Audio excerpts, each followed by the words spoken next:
An improvised photo shoot with a gun over the shoulder, an American GI plays the tourist in Afghanistan. In fact, we're just 250 kilometers from Kabul, in a country where soldiers' deaths are an everyday occurrence. Pretty good. Are y'all going up the... No, I'm not. We're not. Here in Bamiyan, there's no need for bulletproof vests. However, the province has seen its fair share of suffering in the past. The Taliban's last offensive in 2001 left 15,000 people dead and 2 gaping wounds in the landscape, where a pair of 1,500-year-old giant Buddhist statues once stood. The famous Buddhas of Bamiyan were destroyed in March of that year. The Taliban saw them as sacrilegious and forbidden under their hardline Islam. Foreign visitors and Afghans alike. Everyone was fascinated by the Buddhas, so people came to visit them, and that's the biggest loss around here. Hamza Yousofi is the guardian of the little that did survive. The workers are busy gathering up all that is left of one 53-metre-high Buddha, which was once the tallest in the world. The remains are carefully stored away. The site is managed by UNESCO, who say the Buddhas could, perhaps, be reconstructed one day. The Taliban took a month to destroy this World Heritage Site, using artillery rounds and even bombs. This is shrapnel from the bombs. 250-kilo bombs, the kind normally dropped by military airplanes. Look at this piece. It's enormous. There are some smaller ones, but this is the biggest bit we've managed to extract from the stone. There was more than one. They planted them everywhere. Ash is 16, and like the other 60,000 people who live here in the regional capital of Bamiyan, he's an ethnic Hazara. The Hazara are descended from Genghis Khan warriors. And this, the main street, is where they meet up. It's an historic trading exchange on the ancient Silk Road.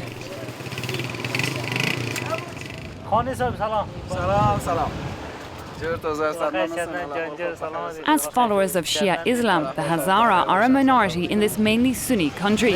The Taliban loathe Shiites and say that they are not true Muslims. The community has suffered years of persecution, and Hazara people have obtained pariah status. Hazara peoples are Shiite Muslims, and the Tajiks and Pashtuns and Uzbeks are Sunni Muslims. We believe that the Shiite Muslim is a good Muslim, but they believe most of the fundamentalist Muslim thinks that the Shiite Muslims are infidels. So that was the reason that the Taliban was killing Hazaras, that because we are infidels, who looks different. In fact, Hazara account for just over 10% of the Afghan population. But despite their numbers, they were still attacked by the Taliban. 3 mass graves were discovered in 2009. Ash escaped the massacres by fleeing into the mountain. My brother, I don't know where he heard from, but he said that the Taliban will be here around 8 or 10 o'clock in the morning. So if we can leave here at the 3 or 4 o'clock at night, we will be able to hide in the back of the mountains, which the Taliban will not be able to find us for a long time. It was 6 o'clock in the morning. We were exhausted because we were very tired because of walking. So we walked all the way there. And we get to my father's friend's family. At the time, Ash was just 6 years old. His was a lucky escape on the back of a mule. His uncle, however, numbered among the 15,000 dead. I saw my uncle, that they put my uncle in the back of the truck and they took him. And I saw the truck drive to there, and it was the truck was the back of the truck. There was a man, and also commander get out of the truck and command the guys that was in the back of the truck to shoot at them. So the Taliban shoot at my uncle. So we come to the village and we saw the bodies of we saw the dead bodies, and the body was buried and was shot, and it was stink. It was smell something very bad. That was the moment that I was experienced during Taliban. After 10 years of NATO protection, the Hazara are now in charge of their own safety. This is the ANP, the Afghan National Police. Habiba Sarabi is the provincial governor and insists on showing off her forces to us.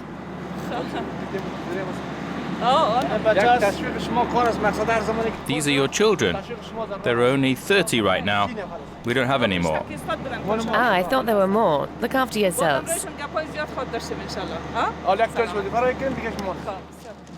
Bamiyan represents a version of Afghanistan that NATO would like to draw attention to. This was one of the first regions to pass into Afghan control. The fact that the Taliban never returned here is all down to the Hazara.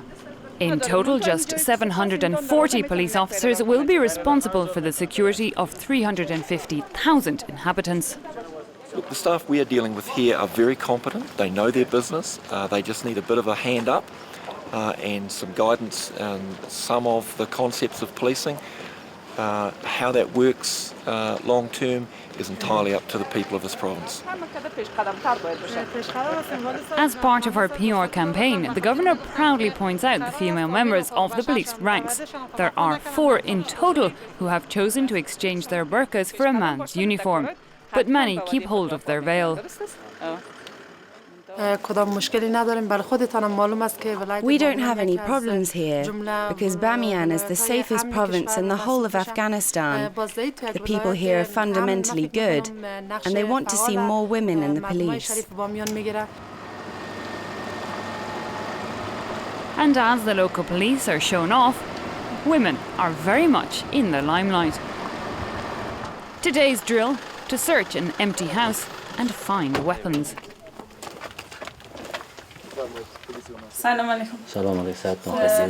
Hello, we're from the police. We've come to search your house. We believe you're hiding weapons. This search starts with these fake homeowners.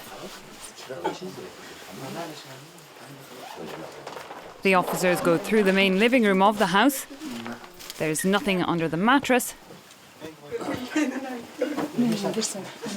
And this hole in the wall isn't hiding a rocket launcher. There's nothing there. After a 2-minute-long superficial search, the exercise is over. Major Zaman insists that they have no more need for NATO assistance here. We're not afraid of them.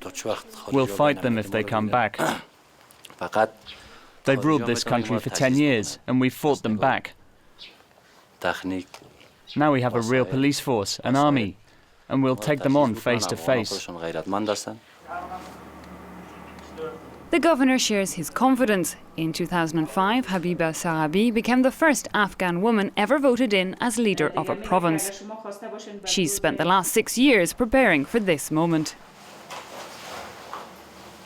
People are very supportive in helping the security in Bamiyan.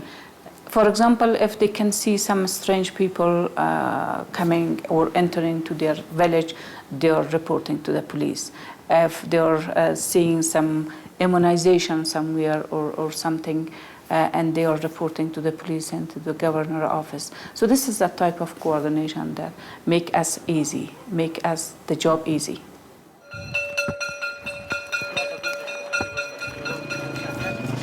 It's time for Ash to go to his lessons. He'll finish school soon and hopes to go on to university. Ash sees it as a way of avoiding the army. He hopes to become a doctor. We don't have a room like a classrooms, an official classroom for the students. That's why we're using tents, and most of the people are very happy. 4,200 pupils come here to Bamiyan School to learn their lessons in battered tents. And with whatever assistance NGOs can offer them. People standing in under the tents, they know that the education is very important.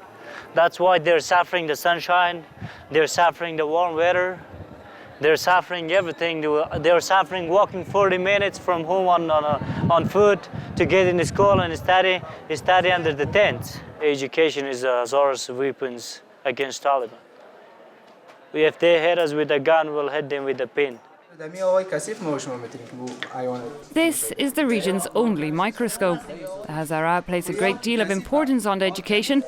Under the Taliban, there was no schooling, and the province as a whole is trying to get the education system back up and running. Education helps us progress in life. Education helps us advance. Because our government and society as a whole always rejected us. That's why we want to get an education and improve our position in society. Tourism, security, and education. These are the things Bamiyan is banking on for its development. 2 hours' drive from the city is Afghanistan's first ever national park. Welcome to Bandi Amir. With its mountains, waterfalls and lakes, it's a veritable picture postcard in a country that's at war.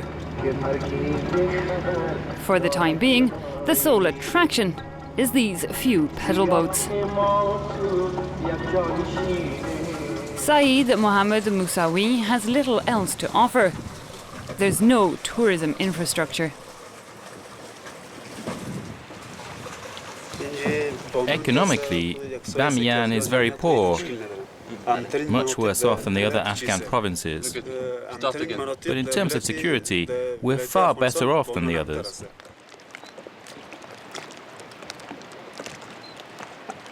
If the province can stay as safe as it is right now, well, everything will improve.